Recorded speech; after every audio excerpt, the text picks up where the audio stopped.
नमस्कार दोस्तों, बिहार में फिर से एक नई भर्ती निकाली गई है। ये भर्ती बिहार पुलिस के तहत ही एक नई भर्ती जो कि रेडियो दरोगा के पदों पर है, जिसका अगर हिंदी में अगर आप बात करें, सहायक अवर निरीक्षक और इंग्लिश में असिस्टेंट सब इंस्पेक्टर के पदों पर ये जो भर्ती है आपके होने वाले हैं। शानदार भर्ती है क्योंकि ये भर्ती जो है अब से पहले आपने नहीं देखा होगा, बिल्कुल फ्रेश और बिल्कुल नई भर्ती है। जो भर्ती का ऑनलाइन करने का जो डेडलाइन है रिलीज हो चुका है। इसका आवेदन भी जो है 4 फरवरी से ही स्टार्ट हो रहे हैं और 4 मार्च 2026 तक आप फॉर्म फिलअप की प्रक्रिया पूरा कर सकते हैं। भर्ती की जो संख्या है अच्छी खासी है, 462 सीटों पर यह आपकी भर्ती होगी। लेवल 5 की इसमें आपकी सैलरी होने वाले हैं। तो पहले पूरी जानकारी समझते हैं कि इस भर्ती का फॉर्म कौन लोग भर सकते हैं। भर्ती का फॉर्म भरने के लिए आपकी योग्यता क्या होनी चाहिए, आपका उम्र सीमा क्या होगा, साथ में इसका सिलेबस क्या है, कैसे चयन प्रक्रिया होगा, सभी चीज़ें इस वीडियो में बताई जाएगी। तो वीडियो को ध्यानपूर्वक देखिए। पसंद आ तो आपसे निवेदन है कि वीडियो को लाइक ज़रूर कीजिए, चैनल पे नए हैं तो सब्सक्राइब जरूर कीजिए। इस प्रकार की जो भी अपडेट होगा ना आपको आगे भी मिलता रहेगा। अब आइए मैं आपको पूरी जानकारी बताता हूँ कि फॉर्म कौन लोग भर सकते हैं, आवेदन करने के लिए क्या पात्रता है। तो सबसे पहला चीज़ है कि भारतीय नागरिक होना चाहिए, चाहे आप पुरुष है, महिला है, थर्ड जेंडर है, फिर भी फॉर्म को भर सकते हैं। तो इसका मतलब ऑल इंडिया से जो कैंडिडेट है फॉर्म को अप्लाई कर सकता है, ये ध्यान रखिएगा।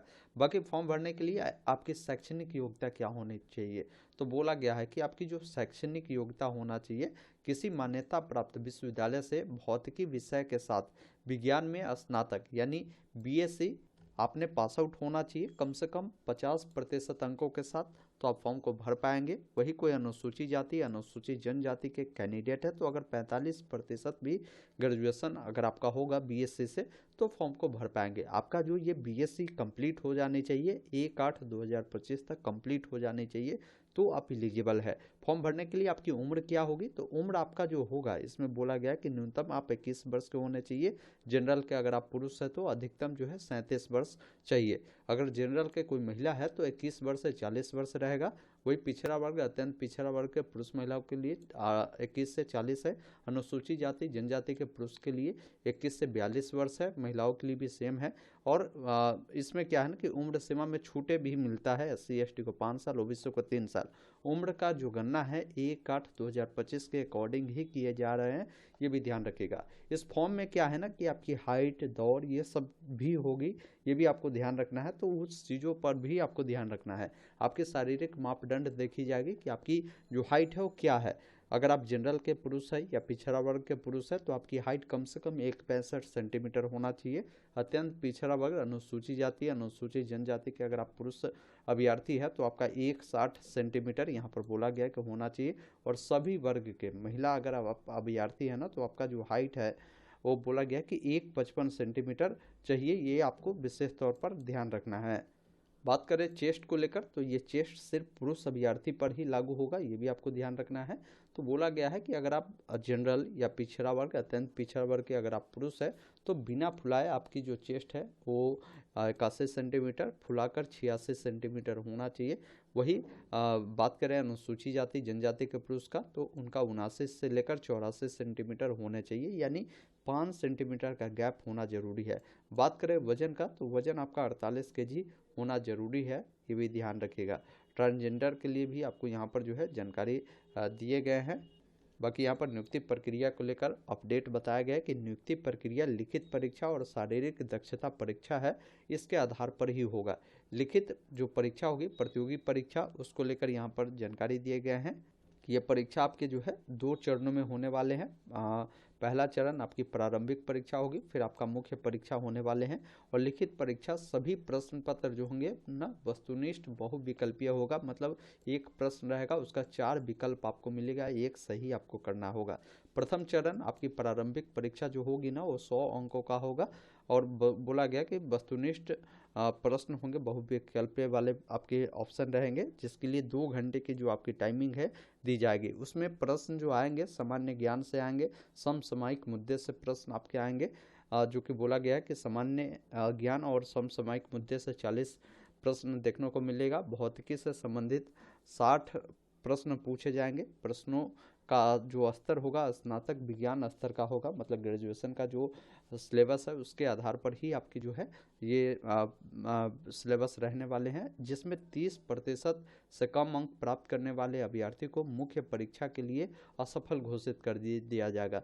तो कम से कम आप चाहते हैं मुख्य परीक्षा में लाए तो ये 30% नहीं, देखिए इससे भी आपको अधिक जो है अंक लाना होगा, क्योंकि इसमें भी कंपटीशन हाई होने वाले हैं, ये आपको ध्यान रखिएगा।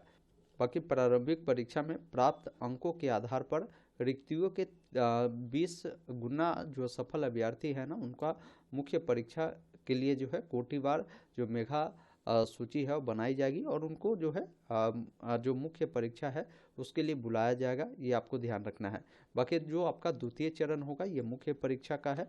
तो मुख्य परीक्षा में 2 जो प्रश्न पत्र है वो आपको मिलेंगे। प्रथम प्रश्न पत्र 100 अंकों का रहने वाला है, जिसमें सामान्य भाषा ज्ञान जिससे 50 प्रश्न जो है 50 अंकों का होगा। सामान्य हिंदी से 50 अंकों का जो प्रश्न है पूछे जाएंगे। सामान्य इंग्लिश विषय से प्रश्न भी इसमें जो है पूछे जाएंगे। प्रश्नों का जो स्तर होगा इंटरमीडिएट स्तर का होगा। यह वस्तुनिष्ठ बहुविकल्पीय होने वाले हैं। इसमें न्यूनतम आपको 30% अंक लाना अनिवार्य है, उससे कम लाएंगे तो आप असफल घोषित कर दिए जाएंगे। फिर जो द्वितीय प्रश्न पत्र होगा वह स्नातक भौतिकी विषय का होगा, जिसमें वस्तुनिष्ठ बहुविकल्पीय प्रश्न होगा, जिसमें पूर्णांकों की संख्या बोला गया कि 100 अंकों का होगा। प्रश्नों की जो संख्या है 100 होगी तथा परीक्षा अवधि 3 घंटे की होगी। वही दोनों चरणों की परीक्षा में प्रत्येक गलत उत्तर के लिए 0.20 अंक की जो कटौती है वो आपको होने वाले हैं। द्वितीय प्रश्न पत्र में न्यूनतम जो है आपको 33% अंक प्राप्त करना अनिवार्य है, उससे कम लाते हैं तो आप असफल घोषित कर दिए जाएंगे, ये भी ध्यान रखिएगा। फिर आपकी जो तृतीय चरण है, तृतीय चरण आपकी शारीरिक दक्षता और जांच परीक्षा होने वाले हैं। इसका आपको अलग से कोई अंक नहीं मिलेगा, लेकिन इसमें सफल होना अनिवार्य है, ये आपको ध्यान रखना है। तो इसमें क्या होगा, दक्षता परीक्षा में आपकी रनिंग देखी जाएगी। सभी कोटि के अगर पुरुष अभ्यर्थी है तो इनको 1.6 किलोमीटर की जो रनिंग है अधिकतम 7 मिनट में पूरा करना होगा। वही सभी कोटि के महिला अभ्यर्थियों के लिए बोला गया है कि आपको 1 किलोमीटर का जो रनिंग है वो 7 मिनट में पूरा करना होगा। और ऊंची कूद को लेकर बोला गया है कि पुरुष अभ्यर्थी के लिए न्यूनतम जो है ऊंचाई 3 फीट 6 इंच होने वाला है, महिलाओं के लिए 2 फीट 6 इंच होने वाले हैं। और लंबी कूद पुरुष अभ्यर्थी के लिए 10 फीट, महिला अभ्यर्थी के लिए 7 फीट होगा। गोला फेंक की बात करें तो पुरुष अभ्यर्थी के लिए 16 पाउंड का होगा, महिला अभ्यर्थी के लिए 14 पाउंड का होगा। सॉरी, ये न्यूनतम जो है 14 फीट आपको जो है पुरुष अभ्यर्थी को 16 पाउंड का गोला फेंकना होगा। महिला अभ्यर्थी को 12 पाउंड का गोला जो है न्यूनतम 8 फीट फेंकने जरूरी है, यह ध्यान रखिएगा। बोला गया कि ऊंची कूद, लंबी कूद एवं गोला फेंक जांच जो कार्यक्रम के लिए अधिकतम 3 मौका जो है आपको प्रदान किए जाएंगे। बाकी मेधा सूची का जो निर्माण आपका किया जाएगा ना, तो बोला गया कि शारीरिक दक्षता परीक्षा में सफल अभ्यर्थी में से चयन हेतु अंतिम रूप से सफल अभ्यर्थियों का जो मेधा सूची है लिखित परीक्षा की मुख्य परीक्षा के द्वितीय प्रश्न पत्र में प्राप्त जो आप अंक लाते हैं उसके आधार पर रिक्तियों के अनुरूप आरक्षण कोटि वार जो है तैयार किए जाएंगे, ये आपको विशेष तौर पर ध्यान रखना है। बाकी अगर आपको भर्ती देखना है कि किस कैटेगरी में कितनी भर्तियां है, वो जानकारी भी आपको यहाँ पर अब बताए गए हैं, जिसको एक बार आप जरूर देखिएगा। अब आपके मन में ये कन्फ्यूजन होगा कि इस भर्ती का तो फॉर्म फिलअप की सारी प्रक्रिया तो आपने बता दिया, इस भर्ती का फॉर्म भरने के लिए जो वेबसाइट है वो कौन सा है, कहाँ से फॉर्म भरेंगे। तो ये वेबसाइट है जहाँ से फॉर्म को भरेंगे, या आप हमारे official website online update STM पर भी जाकर अप्लाई कर सकते हैं। मैं लिंक आपको उपलब्ध करवा दूंगा। सभी प्रकार के लोगों को आवेदन शुल्क मात्र 100 रुपये ही देने हैं, ये ध्यान रखिएगा। ऑनलाइन आवेदन जब भी करें तो इसके लिए इन्होंने कुछ निर्देश दिया है, जिसको रीड करें। फॉर्म भरने में आपको अपना एक ईमेल ID, अपना मोबाइल नंबर रखना होगा, साथ में 10वीं का जो मार्कशीट है और सर्टिफिकेट है वो रखना है, 12वीं का मार्कशीट और सर्टिफिकेट रखना है, ग्रेजुएशन का जैसे BSc आपने किया है तो उसका सर्टिफिकेट और मार्कशीट रखना है। ये डॉक्यूमेंट जरूर रखिए अपने साथ, ये हर हाल में देना होगा। हो सके तो आप अपना जाति प्रमाण पत्र बनवा लीजिए।